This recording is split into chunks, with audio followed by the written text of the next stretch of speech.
Welcome to gdaastrology, where we use astrology to improve relationships.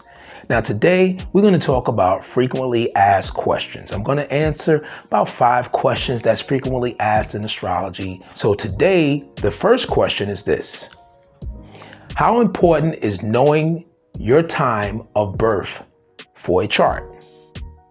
Now, this might seem like a extra simple question for a person who knows astrology and knows that you can't get nothing without your time. You cannot get your birth chart without your time. Well, that's exactly the reason. It's just that simple. You cannot get your birth chart read without knowing your accurate time and your place of birth, but definitely your accurate time. The only thing you can really get without your birth time, you can't get your houses. That's really the most important part. You need your rising sign, because your rising sign sets up all the rest of your houses.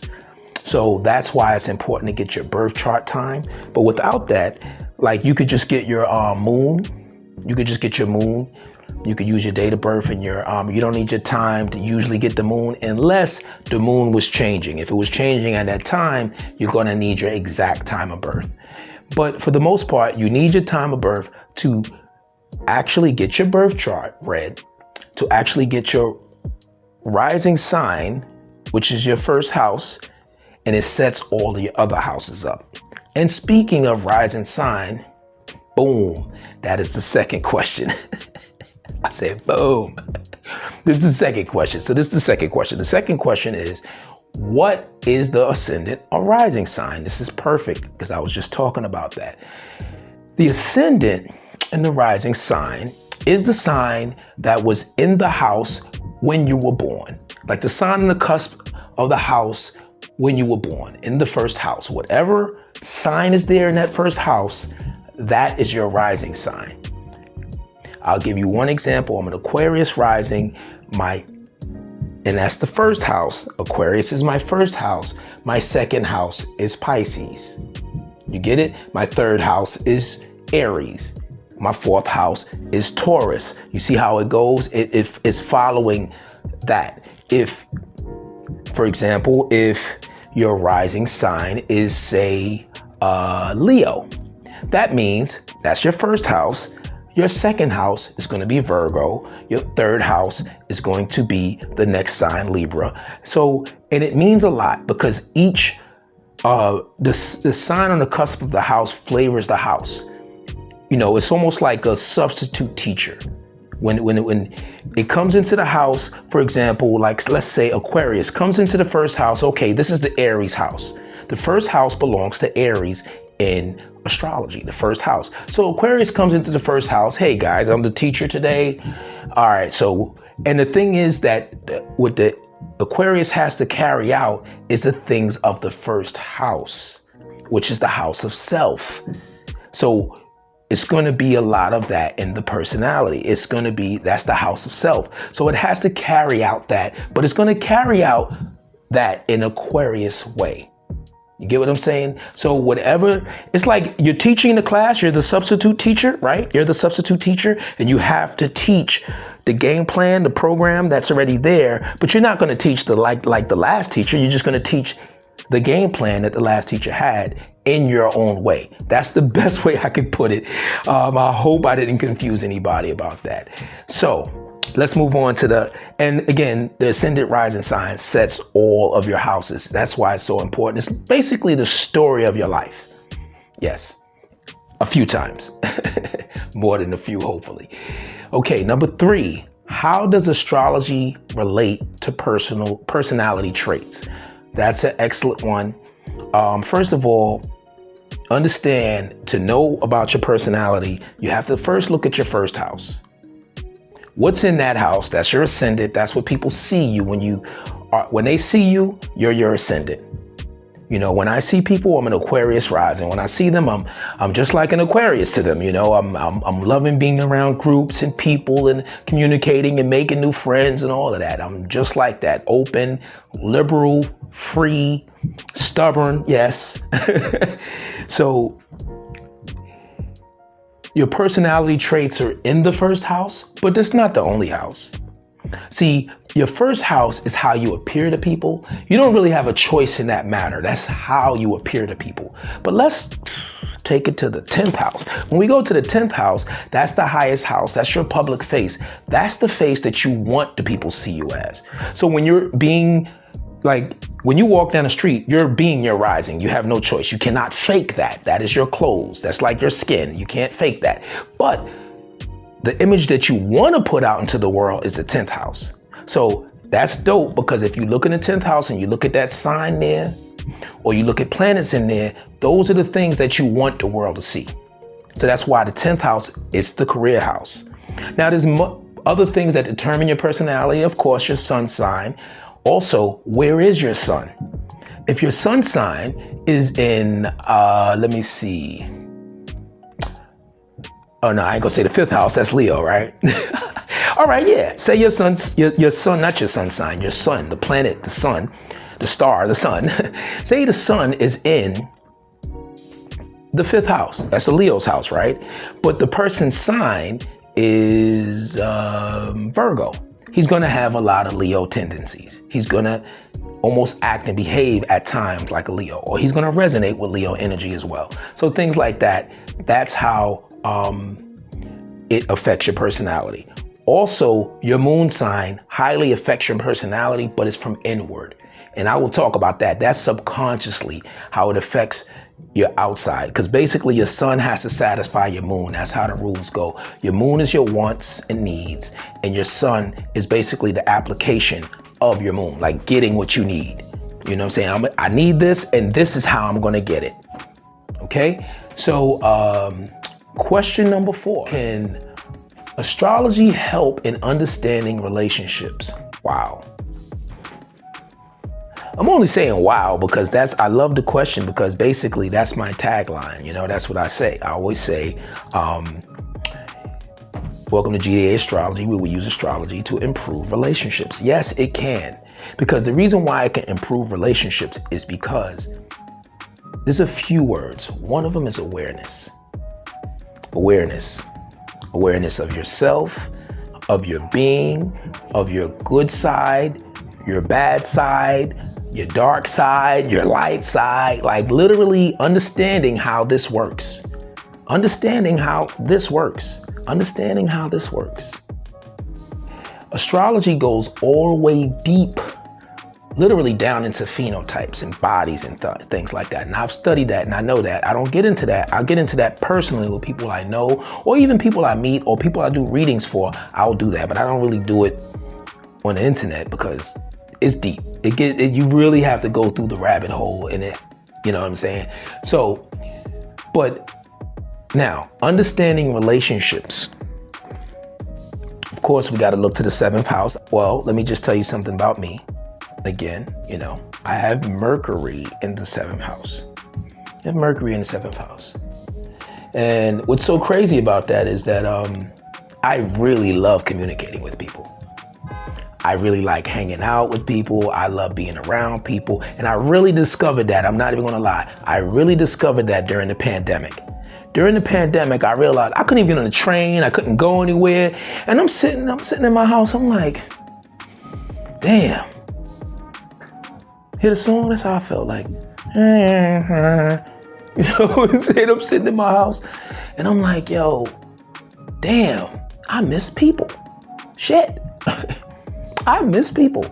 So, and that's a function of Mercury being in that house, because basically Mercury loves to communicate. It's the planet of communication, intelligence, and things like that. So when it's in that house, the house of relationships, what does it want to do? It wants to relate. It also wants to do business, which I love business. I love learning about business.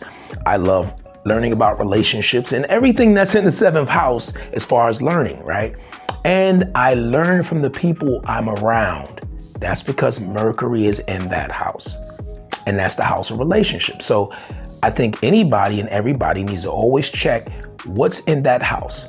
What is in that house of relationships? What planets, what signs on the cusp? It's gonna color the way you deal with people.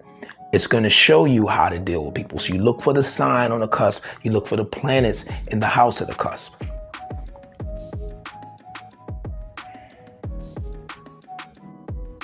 So another way astrology can help in relationships is,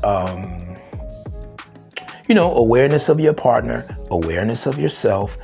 Just understand that the third house is the house of also siblings. So you check the planet, if you have planets in that house, right? Or the sign on the cusp, because it colors how things work there. So if you have something like, say, Saturn in the third house, well, you might be distant from your brothers and sisters a little bit, but you feel a need to take care of them. You see what I'm saying? How it works. It colors your things. It colors your relationships. If you go to the second house, it's things you value. That could be relationships. Some of your relationships you value.